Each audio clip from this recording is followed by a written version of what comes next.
Just a temp. That's what they called her in the break room, the discount scrubs, the hesitant movements, the way she asked permission before touching anything. He didn't see the surgical scars hidden beneath her sleeves. He didn't see the way her eyes tracked exit routes in every room, counting doors, measuring distances, noting which monitors had alarms disabled. He didn't see the faded Special Forces unit patch sewn carefully inside her jacket lining, the one she touched each morning at 5:11 a.m. before rounds began, a ritual older than civilian life itself. They had no idea who was walking their corridors. Dead wrong about every assumption. St. Michael's Hospital in Atlanta smells like antiseptic and floor wax under fluorescent lights that hum at 120 Hz, a frequency that makes your teeth ache if you're trained to notice. Rachel Torres has been trained to notice everything. 2 weeks on this temp assignment in pediatric neurology, and she's already mapped 17 exits, identified the security camera blind spots on the 4th floor, and logged the shift rotation patterns of every RN from 6 a.m. to 10 p.m. Her handler won't make contact for another 4 months. Until then, she moves through the pediatric ward like a ghost in second-hand scrubs, hand steady as surgical steel, eye soft as apology. Room 407 is at the end of the North Corridor, the one with the watercolor mural of mountains that someone painted in 2019. Rachel knows this because she's read the artist's signature. Emma Hastings lies in the hospital bed wearing pink pajamas and a smile that doesn't match her sightless eyes, and Rachel's chest clenches the way it always does when she looks at her. 8 years old. Blind since age 5 due to progressive optic nerve degeneration. Admitted 73 days ago when the vision loss accelerated. 4-star General James Hastings hasn't left the hospital grounds in 42 days. She's counted the rotation of his uniforms, tracked his vehicle through the parking garage cameras, confirmed his security detail consists of 6 personnel rotating every 8 hours. Rachel checks the 4-line running into Emma's left arm, her fingers gentle on the tubing. The bag reads dextrose and normal saline, routine maintenance fluids. The chart notes from the overnight shift mention no changes. Sinus rhythm on the monitors. Oxygen saturation at 98%. Pupils reactive, well, one pupil reactive. The left one stays fixed now, hasn't responded to light in 36 hours according to Dr. Mercer's notes from yesterday's rounds. Is that the nurse lady? Emma's voice is soft, curious, unafraid of the dark she's lived in since kindergarten. Yes, honey. Rachel. Same as yesterday.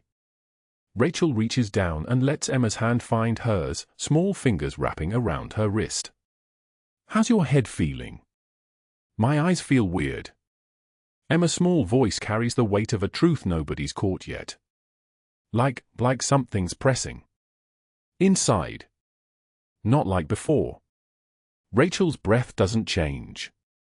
Her heart rate doesn't spike.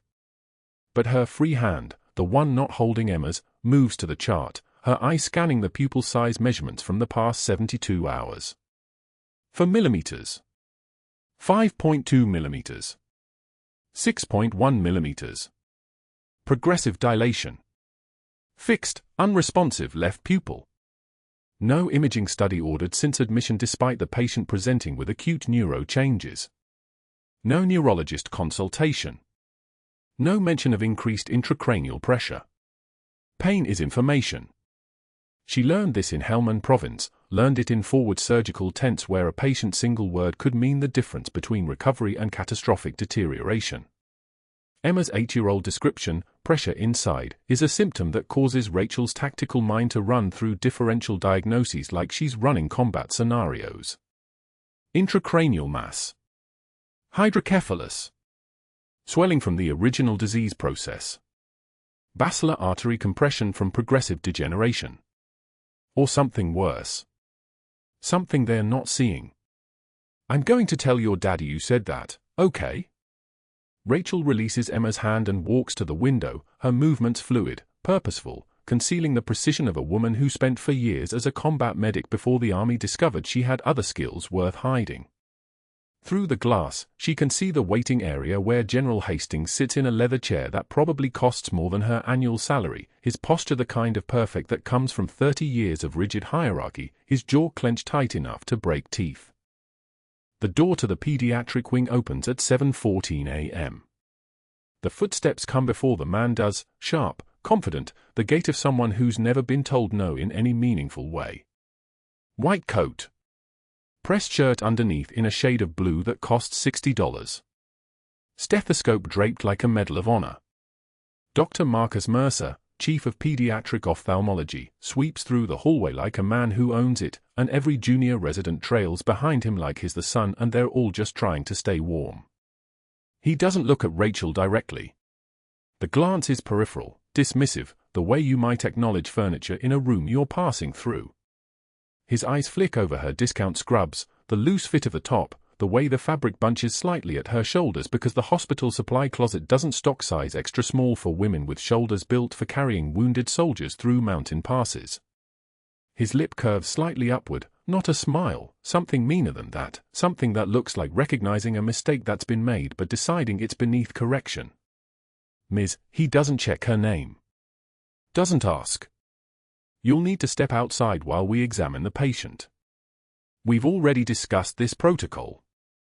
Rachel moves toward the door without acknowledgement, without defensive posture, without the tremor that wants to rise in her jaw when condescension wraps around her like a cold hand. 23 years of operational training kicks in. Ego is a tool, contempt is information. The moment someone stops seeing you is the moment they become vulnerable. She holds the door open for the residents and watches Dr. Mercer approach Emma's bed with the confidence of a man who's never been wrong about anything in his life. Good morning, Emma. I'm Dr. Mercer. Just going to take a look at those eyes of yours. His voice shifts into the sing-song register he uses for pediatric patients, the way some people talk to animals who can't understand language.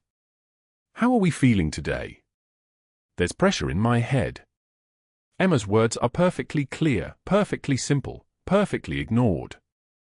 Dr. Mercer's hand is already on her face, tilting her chin up toward the light is shining in her eyes. Yes, well, blindness can create a phantom sensation of pressure. It's called phantom visual cortex activity. Quite normal. Nothing to worry about. Rachel stands in the doorway. Her hands grip the frame. No trembling. No reaction. Just observation. The way Emma's left pupil doesn't respond to the penlight. The way her right side is already beginning to show the same sluggish response. The way nobody in this room except Rachel seems to notice that fixation equals increased intracranial pressure equals a neurological emergency waiting to happen. Is everything okay? General Hastings has moved from the waiting area to the doorway, his presence immediate and commanding. The man is 6'2" and carrying the weight of 4 stars like a physical thing, his voice pitched at the frequency of absolute authority. My daughter just told the nurse that something feels different. Dr. Mercer straightens, his white coat settling back into crisp perfection. Everything is well within expected parameters, General. Your daughter's condition is degenerative and unpredictable, but her vital signs are stable. We're monitoring closely. She said she felt pressure. Again, General, this is consistent with her disease progression. The optic nerve continues to deteriorate, which creates sensory anomalies as her brain attempts to compensate for the loss of visual input. I assure you, there's nothing acute happening. Dr. Mercer's smile is the kind that closes conversations, that ends questions, that comes from a man who's never needed to be right because his credentials are his shield. General Hastings nods once. Trusts. Steps back. Rachel watches him retreat to the waiting area, his shoulders dropping just slightly, the weight of his daughter's blindness pressing down like gravity. She's been monitoring him for 6 weeks. Classified briefing said the threat comes from inside the hospital. Could be staff. Could be equipment tampering. Could be something darker, something political, something involving a family at the center of Pentagon operations.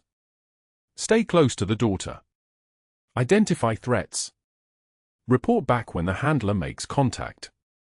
But nobody briefed her on what to do when the real threat walks in with a medical degree and absolute conviction of his own infallibility. Dr. Mercer exits the room at 7:28 a.m., his residents trailing behind like satellites in his orbit.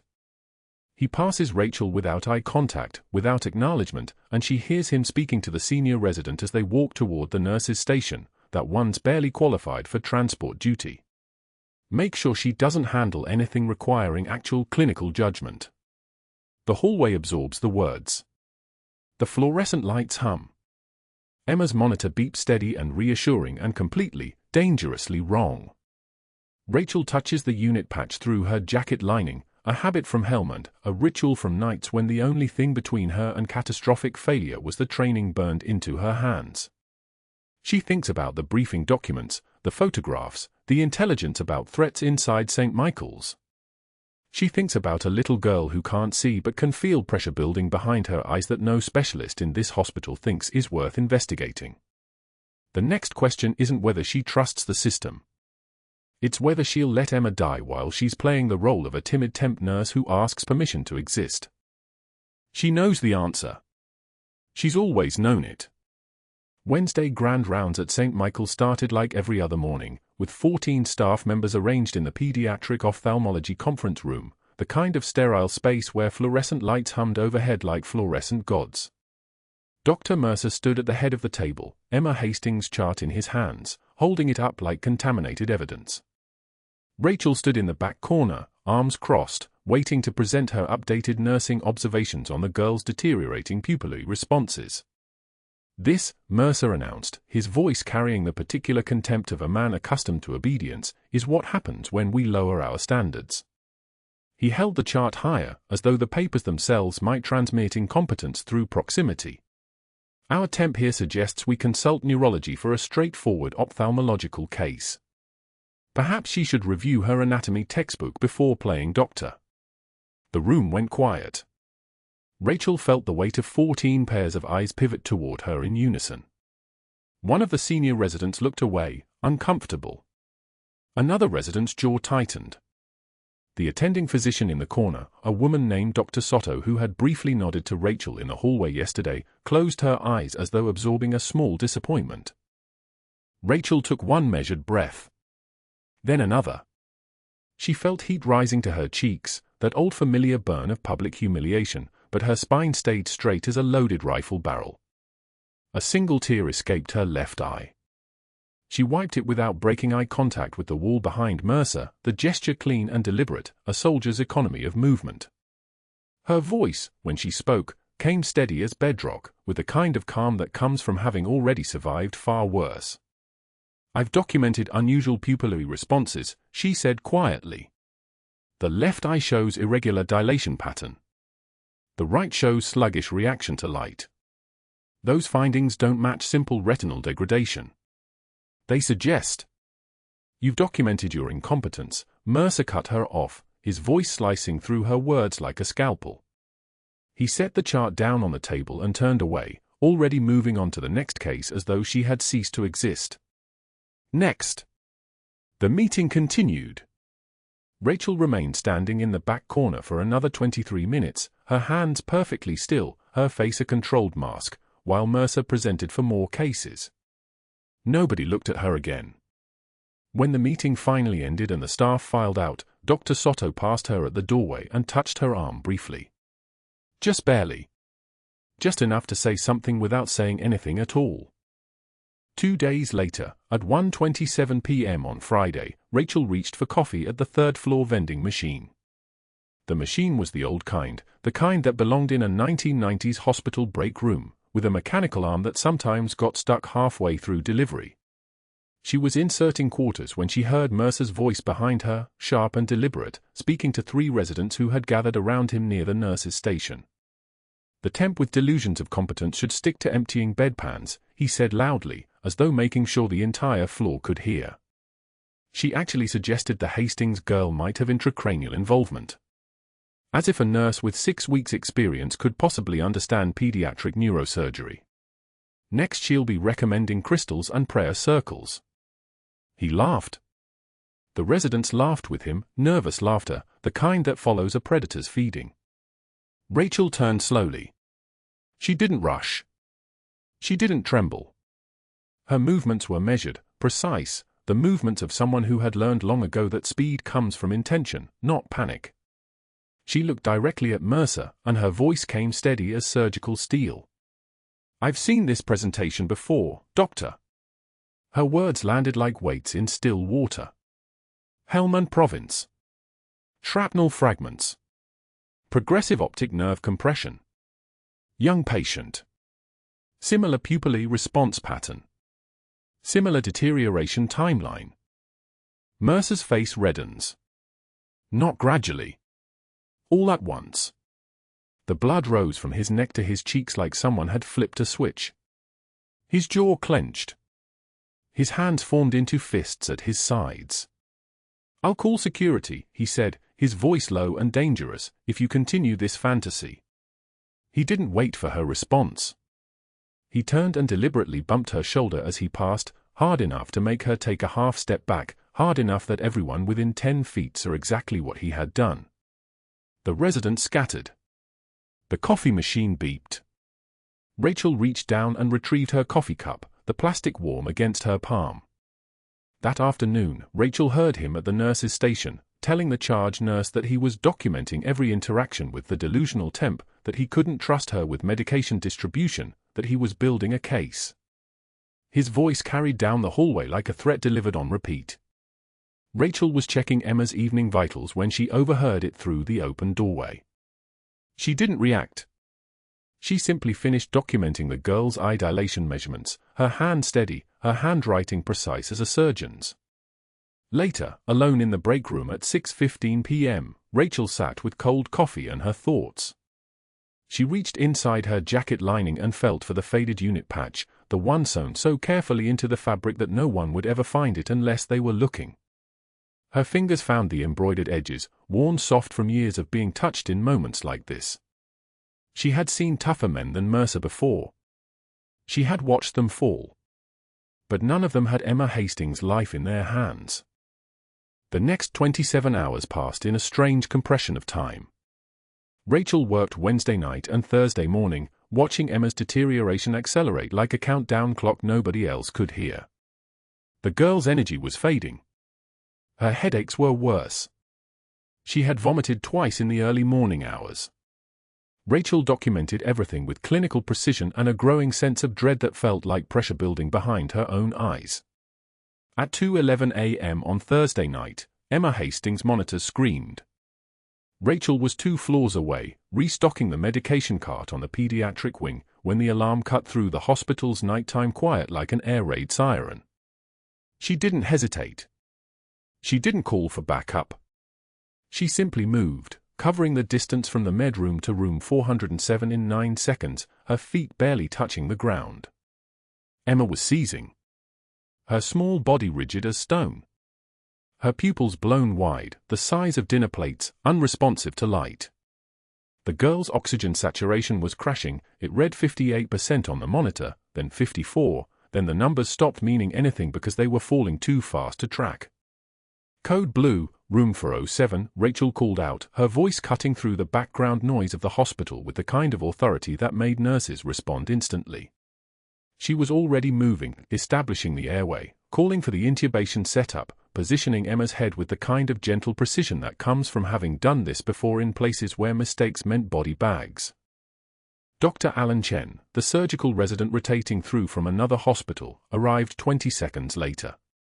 He was young, maybe 30, with a kind of sharp focus that suggested he had actually seen combat zones, or close to them.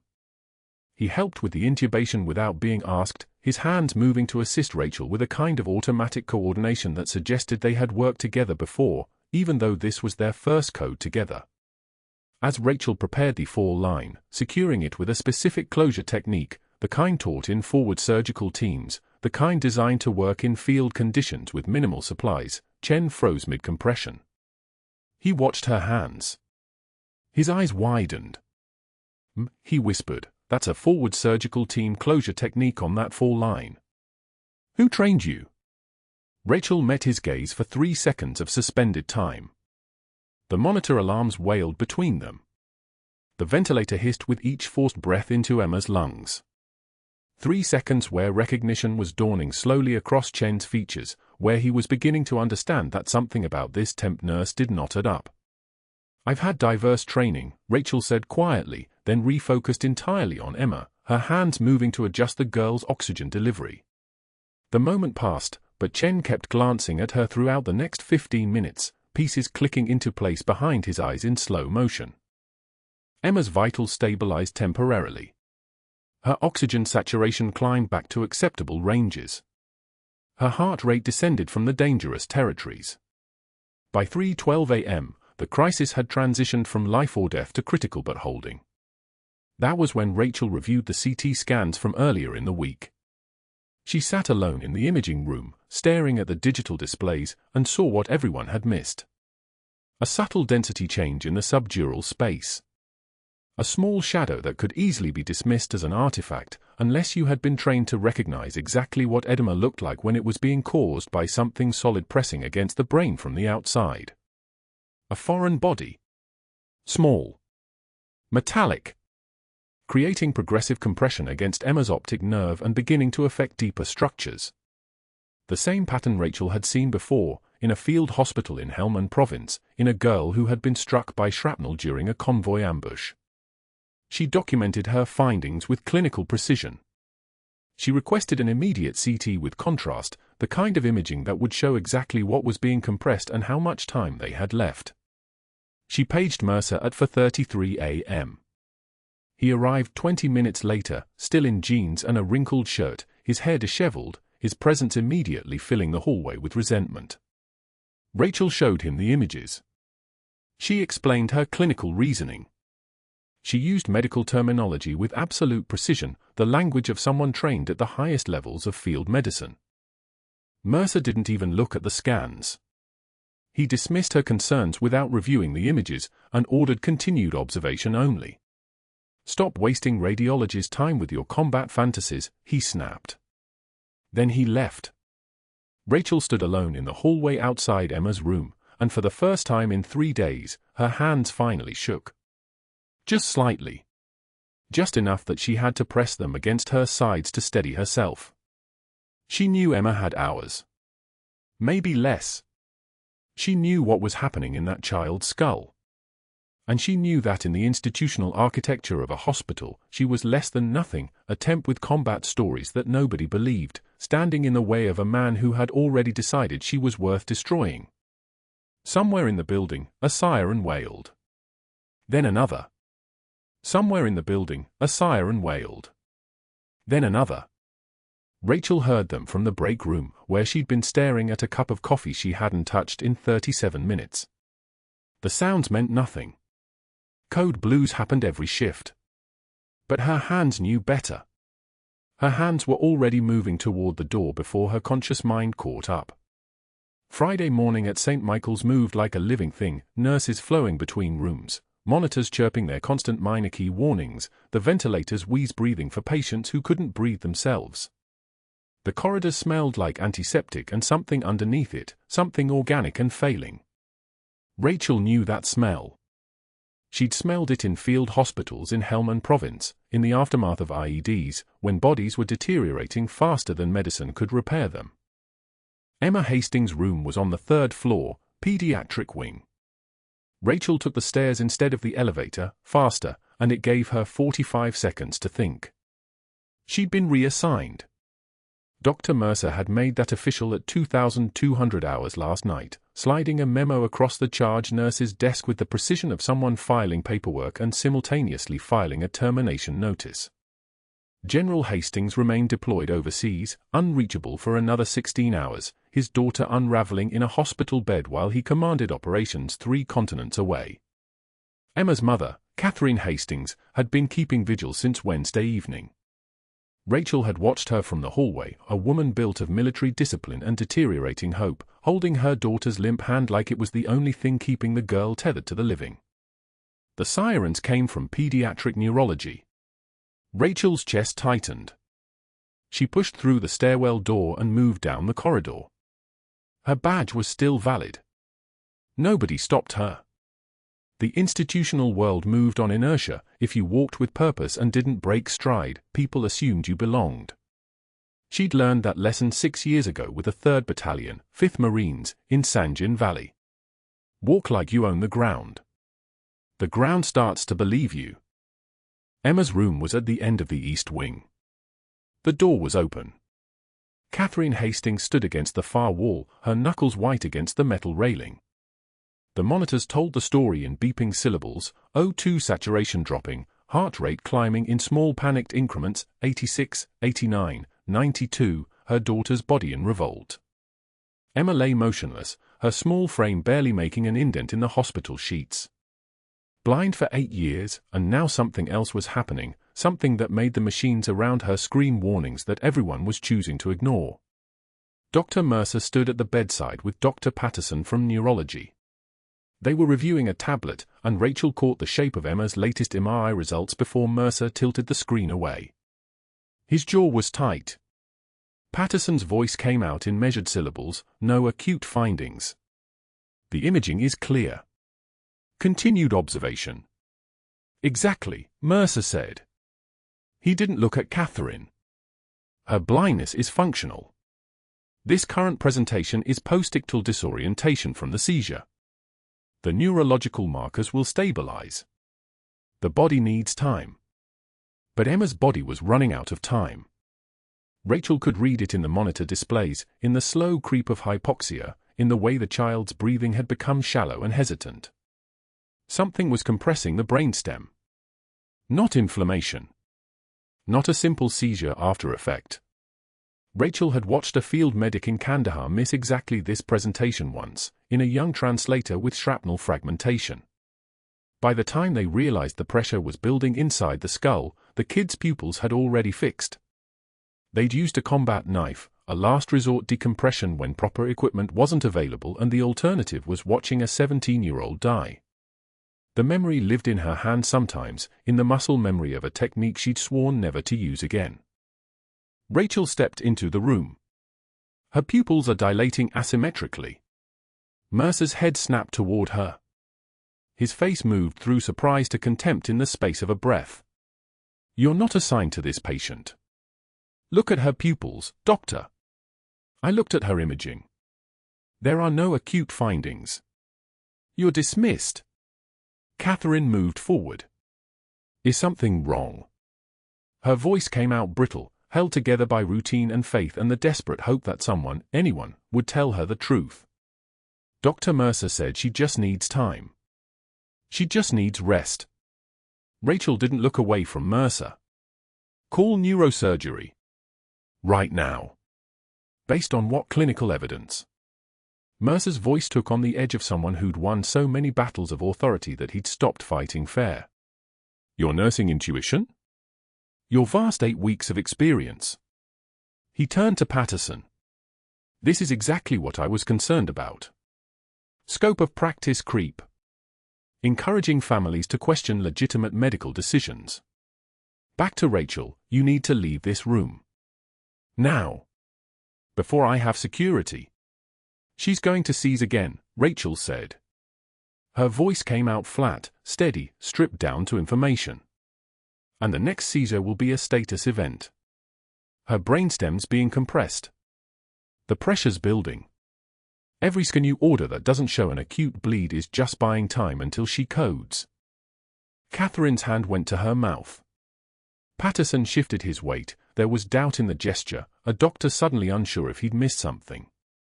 But Mercer had already decided.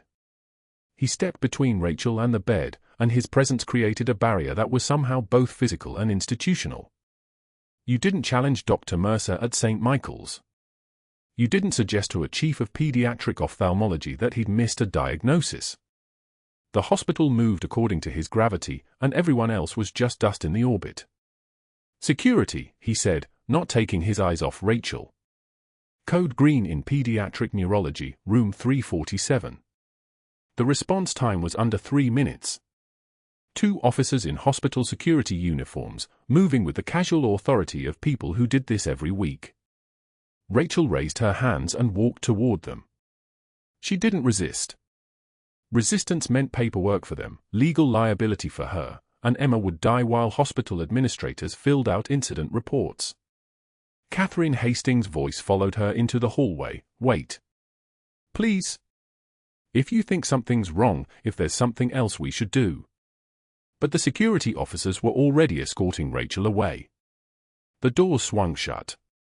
Behind her, Emma's monitors continued their panic beeping, and Rachel heard the beginning of something that sounded like the start of another seizure, a minor tremor in the baseline, the neural equivalent of an engine about to fail. That night, she sat alone in Rose's diner at 3 a.m., the only customer, her coffee growing cold in a chipped ceramic mug that had probably been on the same shelf since the Clinton administration. Outside, the rain hammered the parking lot in a rhythm like distant artillery.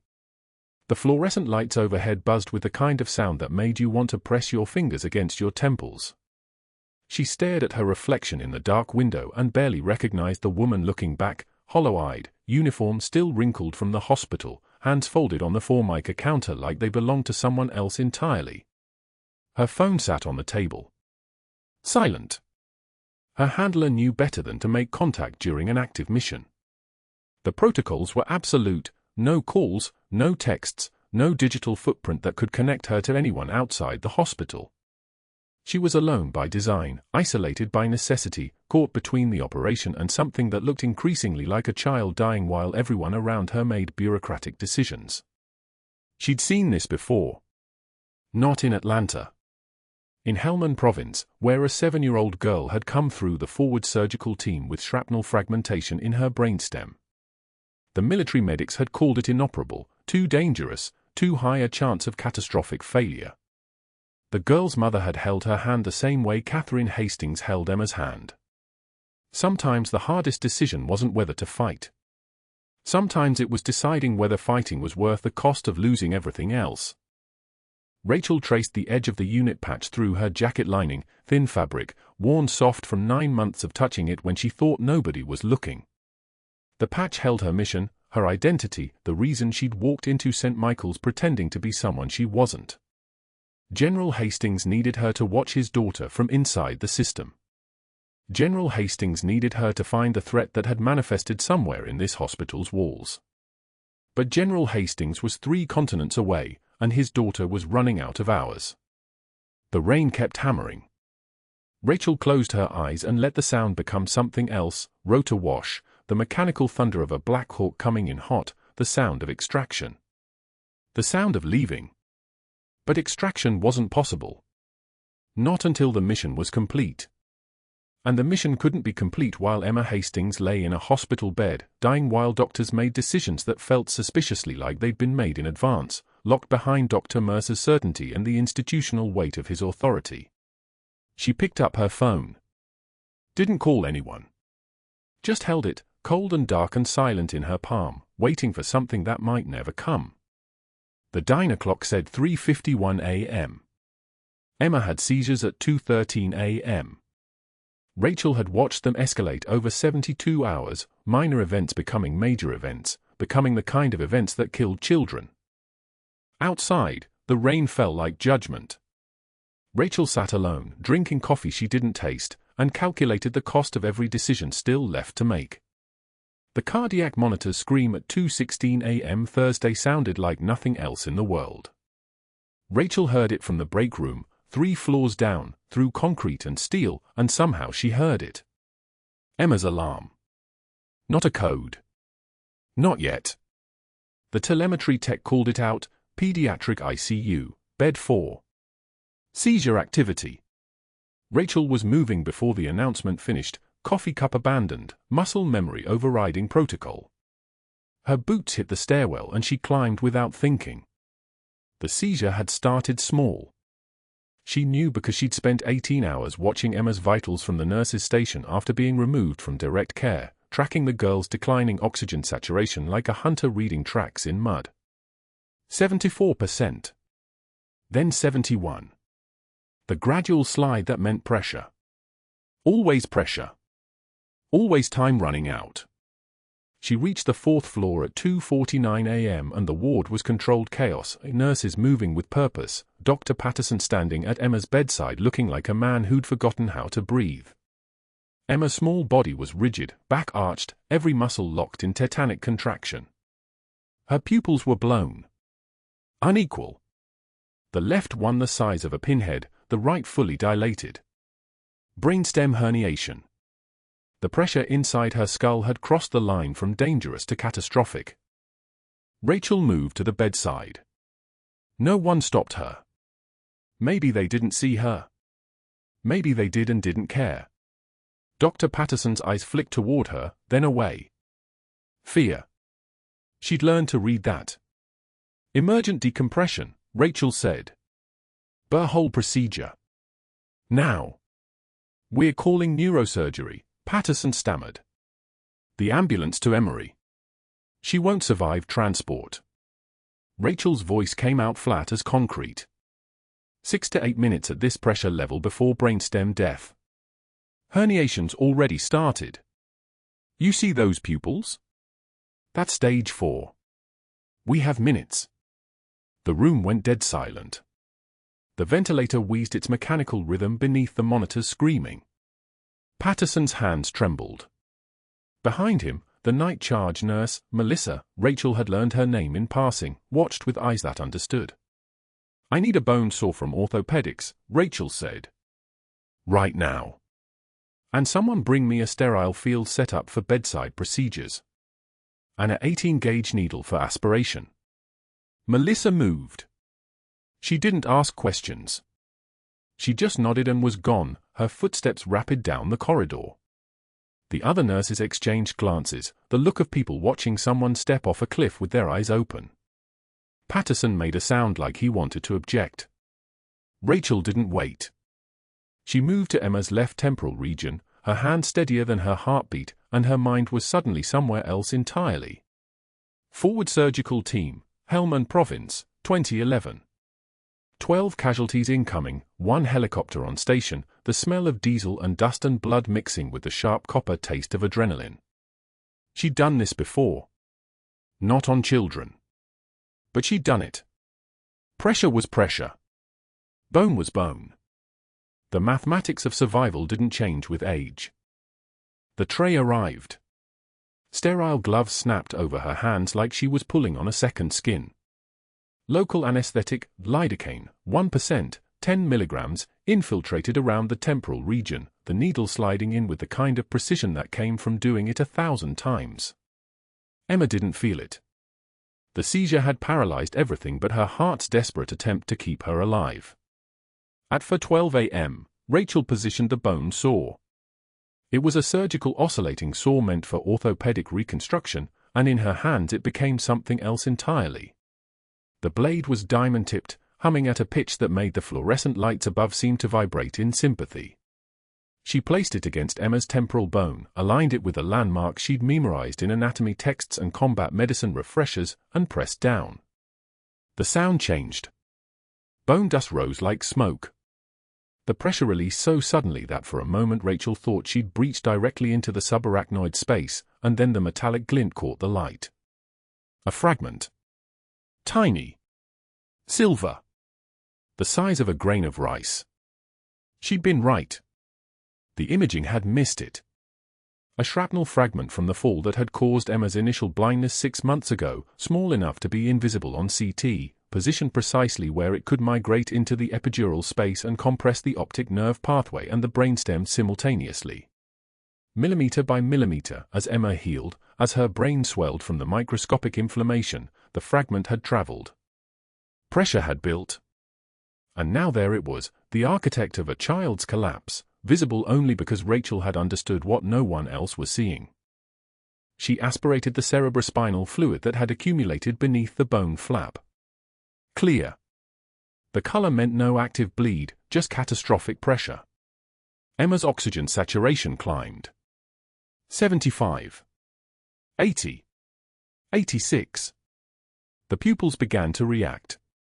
She's coming back, Melissa whispered. Rachel closed her eyes for exactly 1 second. Then the doors burst open. Dr. Mercer's scream arrived before he did, a sound like something breaking. What are you doing? His voice was hoarse, furious, the color rising in his face like someone was pouring paint into his skull from the inside out. This is unauthorized. This is gross negligence. You're a nurse. A temp nurse. Security. I want security up here now. Rachel didn't look at him. She continued the procedure, precise, controlled, her hands moving with the terrifying fluid precision of someone who had spent 12 years keeping people alive in the worst conditions the world offered. The bandaging was methodical. Sterile gauze. Medical tape. Each movement purposeful. Mercer actually moved toward her? His hand reached out as if to physically pull her away from Emma, and Melissa stepped between them. Another nurse, Rodriguez, moved to block him on the other side. The message was silent and absolute: you do not touch this woman right now. This patient was under my care, Mercer said, his voice dropping to something colder, more dangerous. This was not your decision to make. You have violated 17 protocols. Joint Commission standards. Hospital policy. Scope of practice. Unauthorized invasive procedures. Performing surgery without attending physician authorization. You just destroyed your career. Rachel finished the last piece of tape. Emma's vitals were stable now. Oxygen at 92%. Heart rate normalizing. The pupils equal and reactive. The small girl's breathing was no longer desperate. Rachel stepped back from the bed. The procedure was medically necessary and time-sensitive, she said. Her voice came out the way a sniper's scope locks on target, no emotion, just fact. The patient was in brainstem herniation. Transport would have been fatal. I don't care, Mercer said. I'm calling HR. I'm drafting termination paperwork right now. You will be escorted from this hospital within the hour. Your nursing license will face review. I am formally documenting this as gross misconduct. He left. His footsteps down the hallway sounded like a man running toward something, not away. Rachel knew what he was running toward. Paperwork. Documentation. The construction of a bureaucratic case so airtight that it would bury her under the weight of policy violations and protocol breaches and unauthorized procedures, each one a nail in the coffin he was building with meticulous precision. By 5:03 a.m., he was back with the termination letter in his hands. 23 pages. Rachel was escorted to the locker room and watched while she changed out of her scrubs. Her ID badge was confiscated. Her belongings, a change of clothes, a water bottle, the faded unit patch sewn carefully inside her jacket lining, were placed in a cardboard box. A security guard walked her to the parking lot while the sun was still 2 hours from rising, and the rain had finally stopped, leaving everything slick and gleaming and wrong. She sat in her car with the box on the passenger seat and calculated the damage. 6 months of operational cover, demolished in 6 minutes. The mission compromised. Her identity as nothing more than a temp nurse evaporated the moment she'd picked up that saw. General Hastings would have to be notified, and notification meant exposure, and exposure meant the entire protective detail became worthless because the threat assessment had just fundamentally changed. But Emma Hastings was alive. Rachel's phone remained silent. Her handler couldn't risk contact. She existed in a space between identities now, not quite a nurse anymore, not yet able to be a soldier. The cardboard box sat on the seat beside her, and inside it were the only remnants of 2 lives she would never fully live again. She should drive to a dead drop location and retrieve new documents, should begin the extraction protocol, should move toward whatever came next. Instead, she sat in the parking lot of St. Michael's Hospital in Atlanta as the sky went from black to purple to gray, and she waited for the automated systems to do what automated systems did when someone with a classified security clearance performed an unauthorized medical procedure and got caught on hospital records and incident reports and 17 separate documents with her name in bold, capital letters spelling out crimes and violations and insubordination. She waited for the Pentagon to notice. She knew it was just a matter of hours. Dr. Mercer arrived at Human Resources at 8:16 a.m. on Thursday morning carrying a manila folder thick with documentation. He'd spent 48 hours perfecting his bureaucratic weapon, 17 incident reports, each one cross-referenced with hospital policy numbers, each one timestamped with surgical precision. He didn't knock. He walked past the receptionist's desk with the confidence of a man who'd dismantled careers before and knew exactly how the machinery worked. His voice carried the smooth certainty of someone about to watch another person's life collapse under the weight of their own rules. Rachel was already gone from the floor, escorted out at 6:15 a.m. by 2 security officers who wouldn't meet her eyes. Mercer had made sure of that. He'd filed the reports while her blood still hadn't dried from the burr hole sore, while Emma was still in the ICU with intracranial pressure dropping like a stone falling through water, while the child was alive because of what Rachel had done. Mercer had watched it all from the doorway, watched the monitors climb, watched the hemorrhage stop, watched everything he'd orchestrated through negligence come undone by a nurse he'd called incompetent. And his response was immediate: document, destroy, bury. The HR director, Patricia Shu, reviewed each report with the expression of someone reading a carefully constructed prosecution. Mercer stood in the corner of her office like a prosecutor resting his case. He'd made sure every sentence was bulletproof. Unauthorized medical procedure on a pediatric patient. Violation of chain of command. Reckless endangerment of hospital liability. Failure to report through proper channels. 7 different ways to say the same thing: she was dangerous, she was insubordinate, she needed to be gone. His smugness was a living thing in that office, breathing with the rhythm of institutional victory. Rachel sat in her apartment that evening, watching rain hammer the windows. Her phone had stopped ringing an hour ago. Her handler's last message had been a single word: extracting. But extraction wasn't clean. Extraction meant exposure. The hospital's background check for the incident investigation, the one Mercer had demanded with such gleeful certainty, had flagged something in the federal database. Not a criminal record. Something else. Something that didn't belong on a temp nurse's file. Rachel knew the moment she saw the 2 officers in dress blues walk through the hospital's main entrance at 3:22 p.m. on Friday afternoon. Pentagon notation. She'd recognized that walk in her sleep, the way they moved with the bearing of men accustomed to operating in zones where civilian rules bent like heat shimmer. They went directly to administration. Not hospital security. Not the board. Administration. Which meant they were already 3 steps ahead of everyone in that building, including Dr. Mercer, who was probably still in his office rehearsing his testimony about Rachel's incompetence. The officers found Emma Hastings in her recovery room on the pediatric ward. The child was sitting up, eating vanilla pudding, her mother holding her hand. Her pupils were equal. Her vision was returning. The foreign body, a titanium fragment from an IED blast in Helmand province that had somehow lodged itself in the child's brain during a skiing accident 18 months ago, a fragment no imaging protocol had detected until it was already compressing her optic nerve, was gone. Removed by a field-quality burr hole procedure performed by someone who'd done it before in a place where there was no time for permission. Rachel entered the room wearing her scrubs. She was supposed to say goodbye. To hand off her cover. To become the person she was supposed to have been all along, not the person she actually was. Emma looked up from her pudding cup, and her face changed. Not recognition. Something else. Something that bypassed words entirely. Angel 6, Emma whispered. The room shifted. The officers' hands moved toward their waistbands. Emma's mother froze.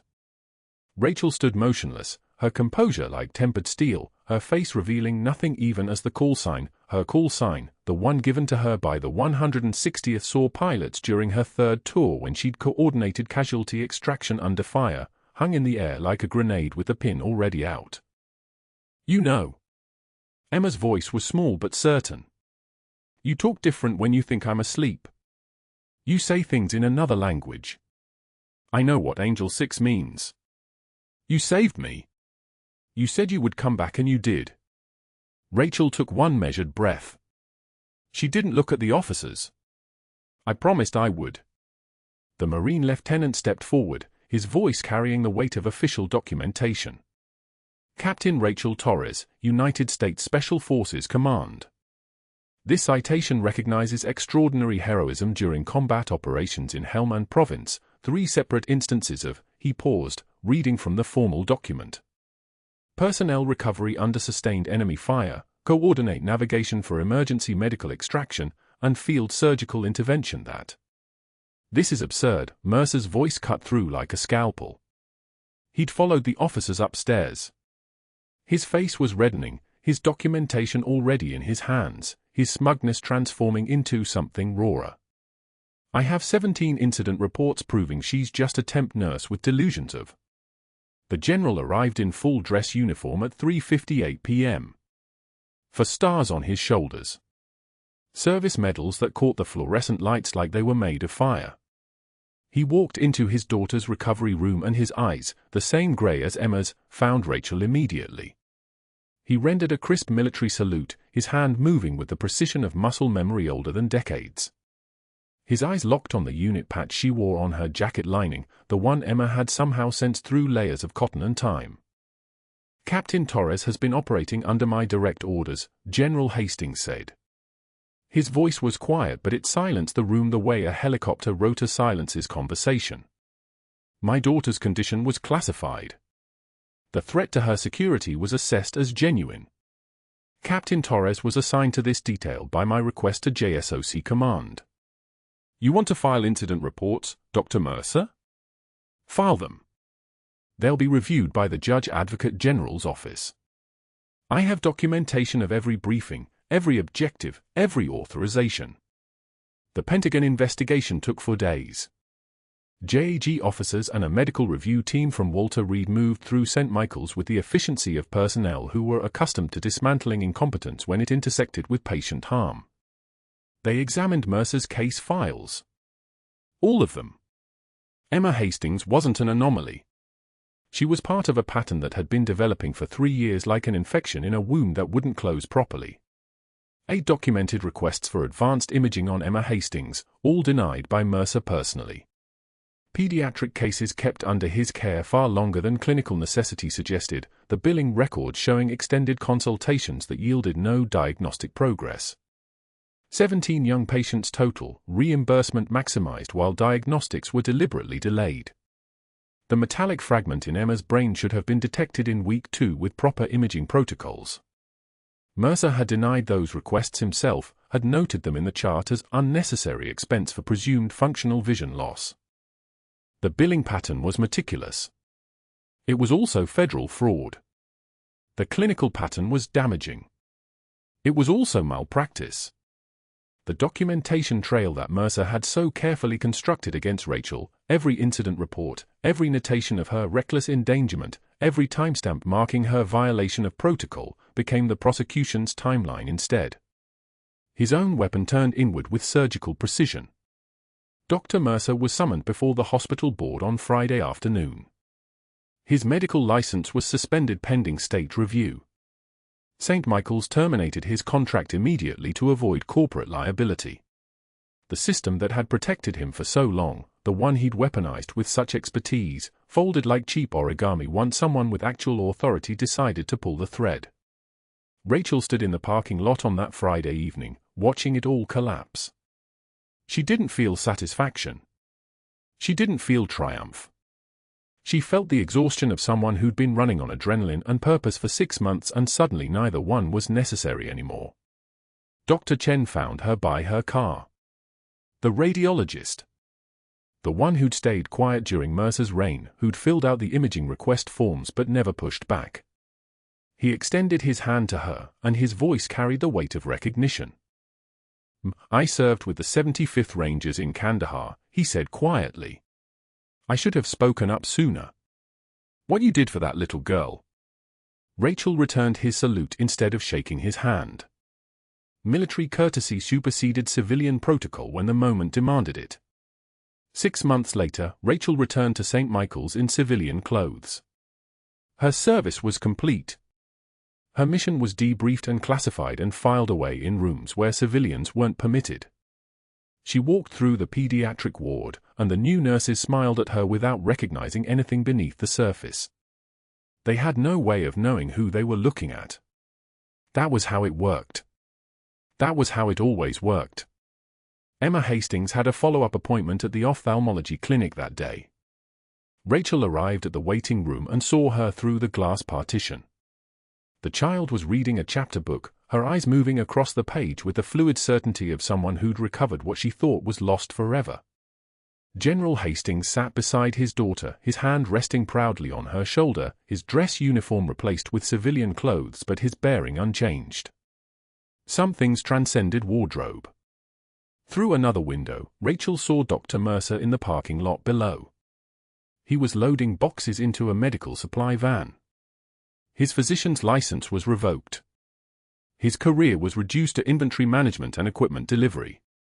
He moved slowly, as if the weight of the boxes was heavier than physics suggested. Rachel didn't watch him. She watched Emma turn another page, watched the child's lips move as she read the words aloud, each one clear and perfect and filled with the precision of vision restored. Emma looked up. She saw Rachel through the glass and her face transformed. She actually ran, toward the waiting room entrance. Rachel knelt to catch her, and the child collided into her arms with the force of gratitude that only 8-year-olds could express. "You came back," Emma said into her shoulder. "I promised I would." General Hastings approached. He extended his hand, and when Rachel stood to take it, he didn't let go. "Captain Torres. My daughter calls you her angel. I call you the reason she has a future." Rachel nodded. She reached into her jacket lining and found the faded unit patch sewn so carefully into the seam months ago. She removed it with the precision it deserved, the stitches coming free without tearing, and placed it carefully into Emma's small hands. "Keep this," Rachel said. Her voice had changed. It was quieter now, less guarded. "Remember that power is not a title. Power is the ability to help." Emma clutched the patch like it was made of gold. Rachel stood, nodded to the general, and walked toward the clinic exit. Behind her, Emma began reading aloud again, her voice carrying down the bright hallway, each word clear and perfect, the sound of vision restored.